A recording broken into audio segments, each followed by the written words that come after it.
রাষ্ট্রপতি শাহাবুদ্দিন চুম্বো তিনি পদত্যাগ করেছেন এবং পদত্যাগটা জমা দিয়েছেন আমাদের মাননীয় স্পিকার হাফিজ উদ্দিন সাহেবের কাছে। হাফিজ উদ্দিন সাহেব তিনি বলেছেন যে মাননীয় স্পিকার শাহাবুদ্দিন চুম্বো তিনি অসুস্থ কারণে কিংবা কোনো কিছু কারণে তিনি পদত্যাগ করেছেন। আর যে ইচ্ছাকৃতভাবে পদত্যাগ করে তাকে তো আর রাখা সম্ভব হয় না, যেহেতু তিনি ইচ্ছাকৃতভাবে পদত্যাগ করেছেন।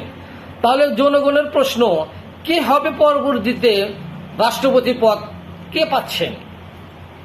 আমাদের জানা মতে এই রাষ্ট্রপতি পদ পাচ্ছেন 3 ব্যক্তি, যাদের মধ্যে নাম্বার 1 রয়েছেন আমাদের ফখরুল ইসলাম আলমগীর।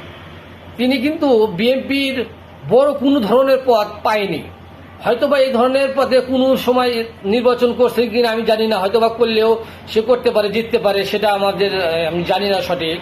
তবে এই ফখরুল ইসলাম আলমগীর এই পদটা পাওয়ার সম্ভবত বেশি। শুধু তাই নয়, শুধু এই যে সেই কিন্তু তা নয়, আরেকটা ব্যক্তি আছেন, তার নাম হচ্ছে খন্দকার মোশাররফ করিম হোসেন।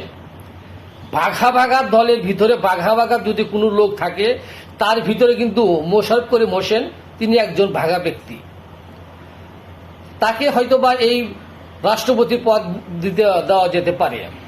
তবে আপনাদের একটা কথা আমি বলে রাখি, সেটা হচ্ছে যদি দুজনের 2 পাল্লায় যদি আপনারা মাপ করেন, তো 1 নম্বরে হলো ফখরুল ইসলাম আলমগীর, 2 নম্বর হচ্ছে খন্দকার মোশাররফ করিমের। যদি 2 জনের 2 পাল্লায় রাখেন তাহলে কিন্তু দেখবেন সাধারণত বিএনপি যেগুলা এমপি আছে, মন্ত্রী আছে এবং সাধারণ জনগণ যারা আছে তারাও কিন্তু ওই ফখরুল ইসলাম আলমগীরকে পছন্দ করবে, কারণ ফখরুল ইসলাম আলমগীর বিএনপির কোনো বড় কোনো পদ পাননি। যার কারণে আমার যেটা মনে হয়, হয়তো বা ভুল হতেই পারে, যে কি ফখরুদ্দিন আলমগীর তিনি হয়তো বা এই পদটা পেতে পারেন। 3 নম্বরে যে ব্যক্তি আছেন সে হচ্ছে মঈন খান। মঈন খানও কিন্তু একটা বড় ধরনের একটা এমপি এবং বড় ধরনের একটা শক্তিশালী পদে তিনি বসবাস করেন।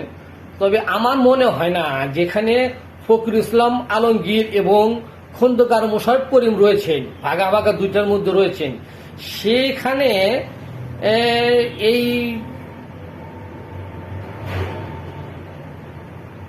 মঈনুদ্দিন খান সে পদটা পেতে পারে, এটা আমার মনে হয় না। তবে পাইলে পাইতে পারে, কারণ যেহেতু এটা আমাদের তারেক রহমানের হাতে, তিনি কি করবেন এই